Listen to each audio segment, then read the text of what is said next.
Yang perlu kita hilangkan di pikiran kita semua adalah ini seakan-akan Jokowi ini orang kuat. Itu hilangkan, bukan siapa-siapa, karena dia sudah merusak rakyat. Itu menurut saya yang harus kita hilangkan dulu. Kuatnya dia hanya karena didukung oleh oligarki. Jangan hitung-hitungan lagi kita bebani, ini mahasiswa nih yang mesti bergerak. Tidak, kita semua. Kalau semuanya masih punya akal sehat, masih punya kompas moral yang benar, kita semua yang harus bergerak masing-masing. Nggak terkunci hanya dengan prosedur impeachment atau pemakzulan, nggak terkunci hanya dengan prosedur di pengadilan, tapi yang terpenting adalah kita rawat kegelisahan ini dan kita gerakkan, kita ubah energi kemarahan ini dari sekedar ngobrol-ngobrol di sini menjadi suatu gerakan yang lebih besar.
Oke, nggak ada yang spesifik untuk saya, tapi saya begini aja nih, Ibu dan Bapak sekalian dan kawan-kawan. Jadi, ketika kita menganalisis persoalan saat ini, ada aspek hukumnya, kita kan perlu tahu dulu kira-kira petanya seperti apa, dan itu yang tadi kita lakukan. Tapi saya setuju sekali bahwa, oke, abis ini kita bergerak bareng-bareng. Tapi saya juga ingin ngajak Ibu dan Bapak memikirkan ulang, apa itu sebenarnya gerakan sosial? Maksud saya adalah kalau kita benar-benar cuma bilang oke, kita harus ada rapat akbar di mana semua orang yang mau melawan hadir, nanti dulu deh. Apakah kita semua sudah turun ke bawah semuanya? Apakah misalnya saya salut dengan ibu-ibu Bu Kurnia tadi ya. Nah, misalnya ibu-ibu sudah kumpul di Solo, kumpul bareng meninggalkan dapur, itu contoh konkretnya. Ibu-ibu, bapak-bapak, kawan-kawan, kita nggak akan bisa membangun gerakan sosial kalau kita cuma marah-marah. Harus action. Tapi actionnya jangan nunggu sampai ada rapat akbar yang besar sekali. Dan menurut saya juga nggak usah nunggu sampai ada momentum seperti 22 Agustus yang lalu. Semuanya bisa bergerak masing-masing. Saya sama teman-teman misalnya sudah banyak daerah, banyak ketemu teman-teman mahasiswa misalnya. Satu catatan yang juga menarik buat saya yang tentu saja mereka itu udah generasinya beda banget sama orang-orang yang kebanyakan di sini ya kan?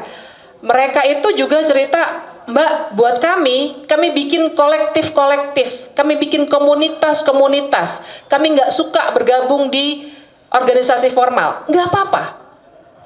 Menurut saya kita, generasi yang duluan ini, saya Gen X, mungkin ada yang milenial, mungkin ada yang lebih tua lagi, apapun lah. Pak Eros tadi benar sekali, kita sudah lintas organisasi, juga lintas generasi. Jangan hitung-hitungan lagi kita bebani, ini mahasiswa nih yang mesti bergerak. Tidak, kita semua. Kalau semuanya masih punya akal sehat, masih punya kompas moral yang benar, kita semua yang harus bergerak masing-masing. Jadi kita hari ini memang barangkali sebuah awalan, makanya dikasih tugas oleh Mas Lukas. Saya bahasnya ini, yang lain bahasnya yang lain. Mas Roy bahasnya detail soal Fufu Fafa. Bukan berarti yang kecil-kecil menjadi nihil, tapi kita harus membaca keseluruhan apa yang terjadi pada hari ini dengan menganalisis semua elemen sosial, politik, dan ekonomi yang sekarang sedang terjadi. Bahwa judul ini tinggal judul, maksud saya kita di dalamnya banyak sekali ngomong yang lain. Pasti ini cuma pemicu. Pasti Bang Abraham Samad dan kawan-kawan menggunakan ini sebagai pintu masuk untuk kita untuk membicarakan persoalan yang lebih besar. Persoalan politik kita. Bukan sekedar fufu-fafanya sebagai individu, bukan sekedar Jokowinya sebagai individu.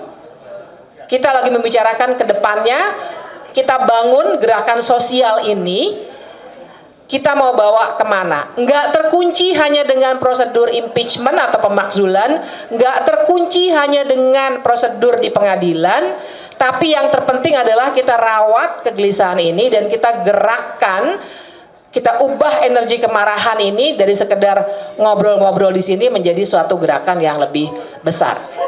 Itu aja. Baik, rekan-rekan sekalian, Bapak dan Ibu, tadi Bang Heros sudah menyampaikan, Mbak Fitri sudah menyampaikan, nanti semua juga akan menambahkan. Inti saya dengan presentasi tadi adalah bahwa selama ini isu atau kasus Fufafa itu sebagai starting point itu masih dikatakan, wah itu kan hanya omong-omong. Tidak. Sekali lagi, tadi Bapak Ibu sudah lihat, saya percaya betul dengan kemampuan Bapak Ibu semua. Saya percaya betul kemampuan diri kita. Mulai dari tadi yang ada, mulai dari yang kecil. Kalau Ibu dan Bapak punya sosial media, ya, sampaikanlah suara ini. No viral, no justice. Jadi kalau ini diviralkan, kalau ini keluar dari suara Bapak dan Ibu, ini akan terus menggelombang. Semacam Garuda Biru yang juga kita keluarkan. Garuda Biru itu beberapa kali, tapi itu tidak akan cukup tanpa gerakan yang besar. Saya selalu mengatakan bahwa kita harus manunggal, kita harus bersatu. Tapi bersatu itu jangan tunggu-tungguan seperti kata Mbak Bibi tadi. Enggak.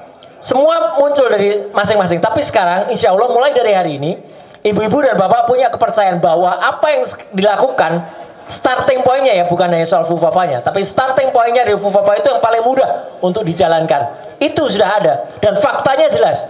Saya mempertanggungjawabkan tadi apa yang saya sampaikan tuh 1000% saya berani bertanggungjawabkan. Dan itu silahkan dimultiplikasi, silahkan itu disampaikan kembali pada kita semua, manunggaling kita semua, jagat semua kita jadikan satu, ya. Jagat maya iya, jagat nyata iya, dan insya Allah Tuhan bersama kita, Allah Subhanahu Wa Taala mendukung kita semuanya. Amin. Oke, saya pikir bukan saatnya kita bersatu menyelamatkan bangsa ini dari oligarki dan memakai boneka Jokowi. Siapapun yang setujuan itu, itulah teman kita. Itu dulu menurut saya yang harus kita lakukan. Dan saya sangat berharap, ya terima kasih ke Mas Hasto sudah membuka. Saya yakin akan membuka yang lain. Saya yakin menteri-menteri yang terdesak nanti, yang ditugaskan macam-macam akan bernyanyi juga. Jadi tinggal menunggu waktu. Saya di dalam pemerintahan 34 tahun. Biasanya di 1 tahun setelah pemerintahan itu akan banyak penyanyi, dan itu nyanyiannya sumbang semua. Nah, tentang pergerakan, saya pikir memang betul. Saya sering menyatakan, kalau terlalu ilmiah, itu rakyat tidak merasa penting. Saya pengalaman 6 bulan 26 hari ini, itu turun tiap hari ke PSN PIK 2, dan itu baru kita punya fakta bukan ini, dan itu bisa menggerakkan seluruh Indonesia. Jadi saya pikir, saya setuju memang bahwa kita konsisten saja, jangan terlalu banyak agenda. Agenda kita adalah negara telah dikooptasi oleh boneka Jokowi yang belakangnya adalah oligarki. Itu agenda tunggal kita yang harus kita lakukan. Nah, caranya tadi Pak Heros menyatakan, oke, hari ini kita tidak berharap terjadi proses lewat partai, tapi saya nggak tahu besok. Siapa tahu besok itu terjadi. Nah, itu kita ingatlah. Dulu Gus Dur itu diimpeach tuh nggak ribut-ribut awalnya. Tuh apa namanya? Setingkat Gus Dur loh, yang menurut saya sangat dihormati, apalagi hanya setingkat Jokowi. Nah, yang perlu kita hilangkan di pikiran kita semua adalah ini seakan-akan Jokowi ini orang kuat. Itu hilangkan, bukan siapa-siapa, karena dia sudah merusak rakyat. Itu menurut saya yang harus kita hilangkan dulu. Kuatnya dia hanya karena didukung oleh oligarki, bukan siapa-siapa menurut saya. Nah, Dan kita sudah tahu oligarkinya siapa. Kita sudah tahu. Jadi itu yang kita, dan mungkin saja kita nggak tahu di atas oligarki ini sudah mikir nih, lama-lama kita kena juga nih. Nah, itu menurut saya kita terus berjuang bersama. Dan saya sih melihat bahwa tadi yang dikatakan, saya melihat dengan kesadaran publik mulai seperti ini sekarang, dan memang publik kita harus sadarkan terus, maka saya punya keyakinan bahwa insya Allah negara ini masih bisa kita selamatkan. Jadi pulang dari kita semua bahwa tugas kita adalah menyelamatkan negara dari cengkraman oligarki yang bonekanya adalah Jokowi dan Fufu Papa. Ya. Terima kasih. Assalamualaikum warahmatullahi wabarakatuh. Kalau singkat dan padat saya nggak mau karena banyak yang mau saya omongin. Insya Allah tidak mengambil hak orang lain. Maksimal 2 menit ya. Oke. Baiklah, saya langsung saja, saya coba cepat-cepat ya.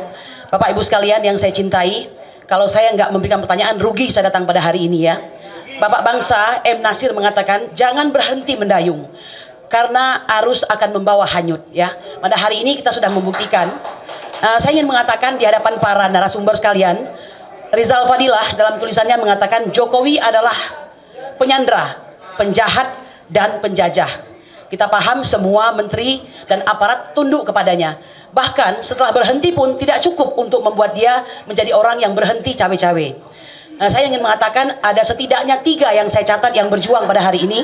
1 diantaranya Tom Lembong, ya, dia sudah berhasil melepaskan dirinya dengan mengatakan bahwa impor itu sepengetahuan dan petunjuk dari Jokowi. Kedua, manusia merdeka yang bernama Said Didu, yang jelas-jelas ingin memperjuangkan bangsanya, tapi dia justru dilaporkan oleh Ketua Abdesi Desa Blimbing.